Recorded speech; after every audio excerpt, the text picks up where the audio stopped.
Dan ini adalah ritual human sacrifices untuk menyambut the New World Order, Bapak Ibu, di milenium ketiga. Milenium ketiga dimulai dari tahun 2000, Bapak Ibu.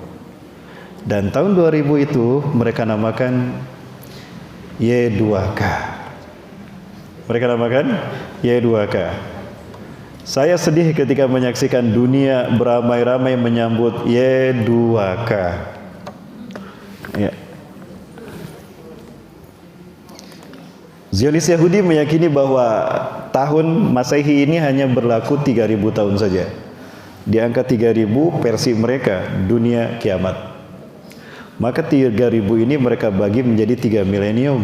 1 milenium 1000 tahun. Dan kita sekarang berada di milenium ketiga. Milenium ketiga inilah yang disebut dengan Y2 kilometer. Dunia menyambut Y2K. Semua negara, hatta negara Arab dan Indonesia pun mengatakan, we are ready to visit Y2 kilometer. Kami siap menyambut Y2K. Astagfirullah. Buka kitab Al-Wala wal Bara, implementasi 2 kalimat syahadat dalam kehidupan sehari-hari. Ada 10 perbuatan setidaknya yang membuat orang yang melakukannya sadar tidak sadar, faham tidak faham, lepas ikatan Islam. Khalariqatul Islam min unuqih. Silakan buka. Sekarang sudah ada terjemahnya. Kitab Al-Wala wal Bara karya Syekh Sa'id Al-Qahtani. Baik. Inilah the New World Order yang mereka sebut Y2K. Mereka menciptakan sistem dulu. Mereka ingin meriset peradaban manusia dengan sistem yang mereka buat, yaitu one government in the world. Dunia ada dalam satu pemerintahan tunggal. Mereka lah yang memimpin. Maka negara-negara di dunia harus sejalan dengan agenda politik Yahudi, the New World Order. Bertentangan dengan mereka, habis mereka. Lihat, Muhammad Mursi digulingkan karena tidak sejalan dengan mereka. Muammar Gaddafi, Saddam Hussein.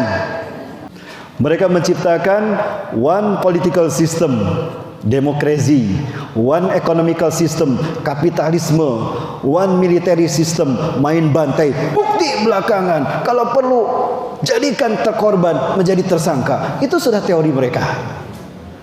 And one ideology, Kabbalah. Satu ideologi. Apa ideologinya? Kabbalah, Bapak Ibu. Demi Allah, inilah fitnah Dajjal. Kita dengar apa kata Ustaz akhir zaman tentang Kabbalah. Inilah dia. Adalah sebuah tatanan yang dibentuk berdasarkan sebuah pemahaman akan satu kesamaan agama baru, dan agama itu adalah New World Order. Ada dunia baru. Maka negara-negara di dunia adalah shadow government di dalam kendali iblis dan Dajjal yang oleh orang Yahudi digambarkan dengan handshake of Illuminati. Nah, ini Ustaz akhir zaman. Kalau saya Ustaz akhir bulan. Seperti apa simbolnya? Ini dia. Siapapun yang mengangkat tangannya seperti ini, berarti dia komitmen dengan iblis dan Dajjal. Ustaz, dulu saya pernah foto kelas Ustaz, kis. Aduh, Ustaz gimana dong? Apa saya harus syahadat lagi? Ya, sini syahadat lagi sini. Inilah simbol siapapun yang akan menjadi pengikut iblis dan Dajjal. Dan inilah yang dilakukan oleh para pemimpin-pemimpin negara atau pemimpin-pemimpin kota di seluruh dunia. Sampai ke tingkat wali kota, mereka bisa terkenal, mereka bisa menjabat dalam waktu singkat jika mereka komitmen kepada iblis dan Dajjal. Dan inilah bagian dari fitnah Dajjal. Baik Bapak Ibu yang dirahmati Allah Subhanahu wa taala, sampai ada dipajang ini di kamar remaja-remaja milenial, betul? Bapak Ibu, pertanyaan berikutnya, saya bukan ngetes Bapak Ibu, berbagi keyakinan. Di masjid ini kita bicara keyakinan kan? Di majelis ini kita bicara keyakinan kita, betul Bapak Ibu? Ya, dan keyakinan yang kita yakini ini harus kita amalkan. Ngapain kita kajian kalau bukan untuk membicarakan keyakinan yang harus kita amalkan? Maka ingat, keluar dari masjid ini, Allah akan menagih amaliyah dari apa yang kita bahas di masjid ini. Jamaah, bukan hanya sekedar mendengar selesai, tidak Bapak Ibu, bubar, tidak. Allah akan menuntut apa yang kita bicarakan. Kabura maktan di sisi Allah jika kita hanya sekedar kajian dan tidak diamalkan. Jamaah, saya bertanya lagi, siapa idola kita? Siapa udah idola kita? Rasulullah sallallahu alaihi wasallam. Yakin? Yakin? Bu, siapa idola kita, Bu? Nabi Muhammad. Yakin? Ibu bawa HP? Bawa. Punya kuota? Enggak. Pakai miss call. Buka Google Search. Sekarang yang punya HP dan punya kuota, buka Google Search. Google Engine. Ketik arti idola. Bapak Ibu, muncul apa arti idola? Silakan, cepat kita bahas sekarang.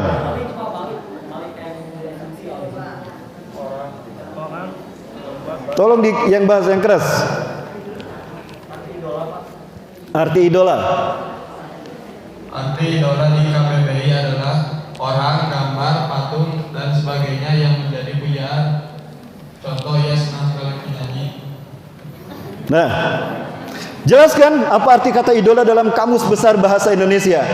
Orang, patung, gambar yang dipuja dan disembah. Pertanyaan saya, apakah kita menyembah dan memuja Rasulullah SAW? Inilah persepsi yang ditanamkan oleh mereka lewat budaya dan entertain, sehingga nyaris kita tidak sadar. La tataba'una sanana man qablakum shibran bi shibrin zira'an bi zira'in. Sungguh kalian akan mengikuti sunnah orang-orang sebelum kalian, sejengkal demi sejengkal, sehasta demi sehasta. Tidak terasa murtad kita. Hatta law dahalu juhrada bin taba'tumuhum, sampai pun mereka masuk ke lubang biawak, kalian ikut juga. Cerdasnya Rasulullah menggunakan kata lubang biawak, bukan lubang unta atau lubang buaya. Karena lubang buaya, jemaah. Jadi siapa idola kita? Allah Azza wa Jalla berdasarkan definisi itu. Tapi lihat, manusia dibikin menyembah manusia, dan semua lini kena hatta generasi milenial. Maka inilah yang terjadi. Boleh pinjam lagi, Pak? Terima. Kini Ustadz Azima mulai mengobatiskannya wanita yang menyukai aliran musik K-pop atau Korea Selatan ini. Bukan hanya sekedar musik Korea, bukan hanya sekedar K-popnya, tapi yang dilihat adalah pesan yang tersambung di dalamnya. Lihatlah, kesombongan jin begitu nyata. Simbol-simbol pemujaan setan pun ditunjukkan kepada Ustadz dan tim Rukyah Trans 7. Pesan-pesan ini adalah bentuk pengagungan mereka pada Tuhan yang mereka sembah, iblis dan dajjal, yang kemudian disimbolkan dengan seperti ini.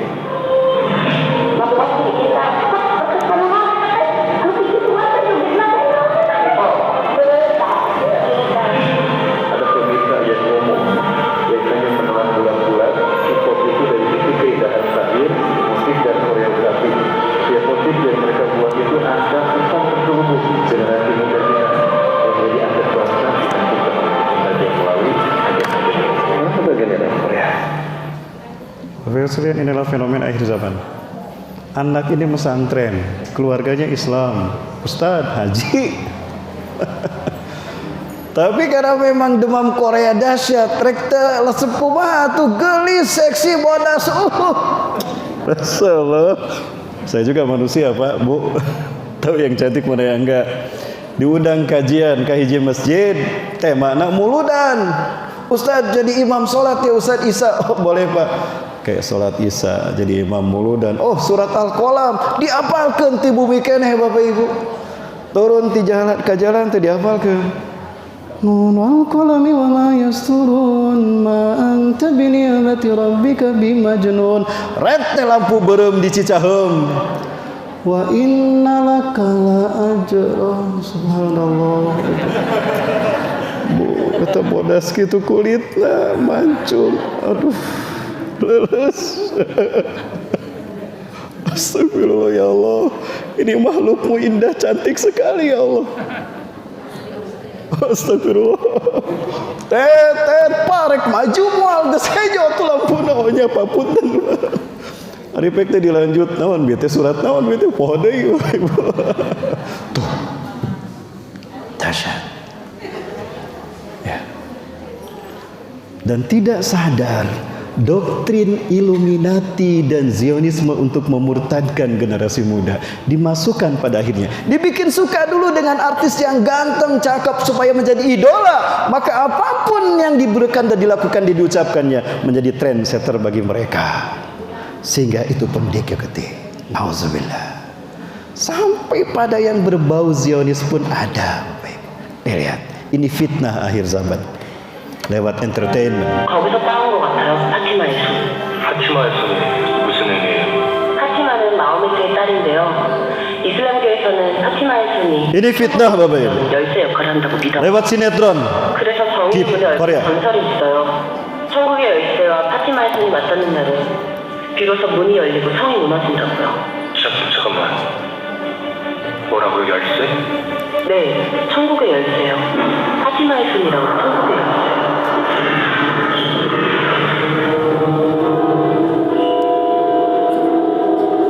Ini fitnah Bapak.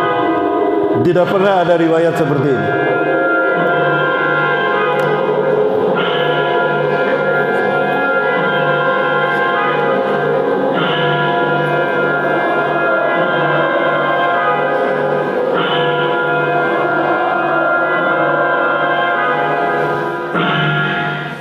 Halus Bapak Ibu disampaikan lewat media entertain, sehingga mau tidak mau lama-lama ditelan bulat-bulat tanpa daya saling iman dan Islam. Jadilah akidah umat Islam abu-abu, terutama generasi muda milenial. Andai kata saya seorang sutradara film, mungkin akan saya bikin sedikit Islami ini Bapak Ibu. Tapi andai kata itu juga. Boleh saya perlihatkan hasil karyanya? Andai kata saya sutradara, tapi punten Bapak Ibu ya, saya perlihatkan, maksud saya ini harus kita lakukan terhadap anak-anak kita. Jauhkan mereka dari televisi, dari kirodrama, kecuali TV untuk hal-hal yang bermanfaat.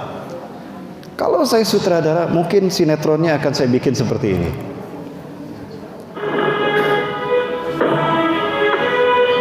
Tunggu bentar, kamu tuh kenapa sih? Apalagi yang harus diperdebatkan? Kita pacaran. Memang ada yang salah ya? Saat pacaran wajar bagi kebanyakan orang. Disitulah kita harus melawan. Wa mal hayatud dunya illa mata'un khuduni. Dan tidaklah kehidupan dunia hanyalah kesenangan yang tipu dan memperdaya. Wa zayyana lahum syaitan a'malahum. Syaitan itu senantiasa menghias amalan-amalan yang buruk seolah-olah terasa indah. Dan sekarang aku baru menyadari, mencintaimu harus dengan cara yang benar. Kita harus saling memantaskan diri lillahi ta'ala. Kalau itu keputusan kamu, insya Allah aku ikhlas. Kalau saya sutradaranya dibikin kayak gitu Bapak Ibu. Tapi kan saya bukan sutradara. Jamaah, inilah fenomena akhir zaman. Terasa tidak Bapak Ibu? Begitu mudah kita dimurtadkan, terutama generasi milenial yang makin dahsyat fitnah untuk mereka. Zaman saya saja fitnahnya dahsyat, apalagi untuk mereka. Ya, lanjut Bapak Ibu. Masih panjang waktunya ya. Baik, Bapak Ibu rahmatullah subhanahu wa ta'ala, inilah akhir zaman. Sayati ala ummati zamanun, akan datang pada umatku satu zaman, al-mutamassiku yaumaidin bidini kal qabidi alal jamri. Akan datang pada umatku satu zaman, satu masa, satu tahun, di mana orang-orang yang berpegang teguh kepada agamanya, kepada Quran dan Sunnah, membela kebenaran seperti memegang bara api Bapak Ibu. Ada kayu bakar sedang membara ke ruhai berem di cepengan kurang, apa yang kita rasakan? Panas terbakar. Begitu rasanya ketika kita mengamalkan Quran dan membela keadilan dan kebenaran. Betul? Malah kita yang ditangkap dan dipenjara. Ini fenomena akhir zaman. Tapi jangan salah, begitulah cara Allah menghapuskan dosa-dosa kita. Tuh, makin banyak hadis yang harus saya bahas. Ya.